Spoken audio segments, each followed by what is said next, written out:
ബഹുമാനപ്പെട്ട ജിബ്രീൽ അലൈഹിസ്സലാമിനോട് ഒരിക്കൽ പ്രവാചകൻ ചോദിക്കുന്നുണ്ട്, കം ഉംറുക യാ ജിബ്രീൽ, ജിബ്രീലേ നിന്റെ വയസ്സ് എത്രയാണ്? നിന്റെ വയസ്സൊന്ന് പറയോ? എത്രയാണ് ജിബ്രീലിന്റെ വയസ്സ്? ജിബ്രീൽ അലൈഹിസ്സലാം ഉടനെ പറയുകയാണ്, യാ റസൂലല്ലാഹ്, എന്റെ വയസ്സ് എനിക്ക് ക്ലിപ്തപ്പെടുത്താൻ പറ്റുന്നില്ല റസൂലേ.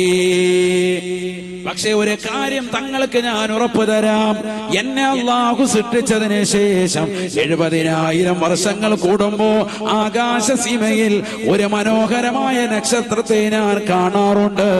72,000 പ്രാവശ്യം ഞാൻ എന്റെ കണ്ണുകൾ കൊണ്ട് കണ്ടുപോയി എന്ന് ജിബ്രീൽ എന്നോട് പറഞ്ഞു വന്ന് നബിയുനാ റസൂലുള്ളാഹി. എന്താ പറഞ്ഞത്? എത്ര വയസ്സാന്ന് ചോദിച്ചപ്പോ ജിബ്രീൽ അലൈഹിസ്സലാം എന്റെ മറുപടിയാണ്, എത്ര വയസ്സാന്ന് ക്ലിപ്തപ്പെടുത്തി തരാൻ പറ്റൂല എന്റെ വയസ്സ്.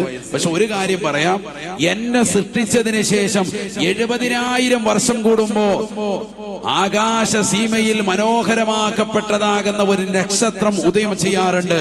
ഒരു കൗകബ്, ഒരു നക്ഷത്രം.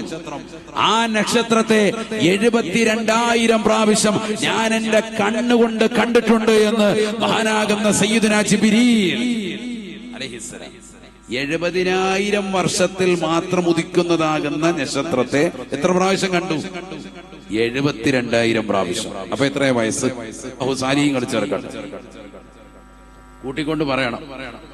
കൈയുടെ വിരലൊടിയുന്നല്ല ചിലപ്പോ കൂട്ടാൻ പറ്റുന്നില്ല. അല്ലാഹുമ്മ സാലിഹ്യങ്ങൾ ചേർക്കട്ടെ. മനസ്സിലായ? ജിബ്രീൽ അലൈഹിസ്സലാമിന്റെ വയസ്സാണ് ഇപ്പൊ ഇന്ന് പറഞ്ഞത്. അല്ലാഹുമ്മ സാലിഹ്യങ്ങൾ ചേർക്കട്ടെ. നബിയനാ റസൂലുള്ളാഹി സ്വല്ലല്ലാഹു അലൈഹി വസല്ലമ തങ്ങളോട് ജിബ്രീൽ അലൈഹിസ്സലാം എന്ന വചനമാണ്, നബിയേ നബിയേ, എന്റെ വയസ്സ് എനിക്ക് ക്ലിപ്തപ്പെടുത്താൻ പറ്റുന്നില്ല റസൂലേ.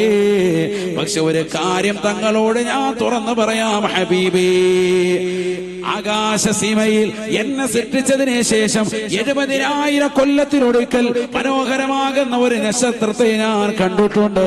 അതെന്റെ കണ്ണുകൊണ്ട് 72,000 പ്രാവശ്യം ഞാൻ കണ്ടു എന്ന് സയ്യിദുനാ ജിബ്രീൽ എന്നോട് പറഞ്ഞു വന്ന് നബിയുനാ റസൂലുള്ളാഹി.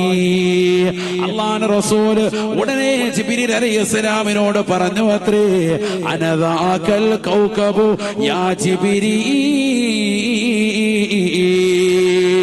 70,000 കൊല്ലത്തിലൊരിക്കൽ നിങ്ങൾ കാണുന്നതായ മനോഹരമായ ആ നക്ഷത്രമില്ലേ, നിങ്ങൾ 72,000 പ്രാവശ്യം കണ്ടിട്ടുണ്ടെന്ന് പറഞ്ഞ ആ മനോഹരമാകുന്ന നക്ഷത്രമാണ് ഞാൻ, ഹബീബുനാ ശഫീഉനാ റസൂലുള്ളാഹി.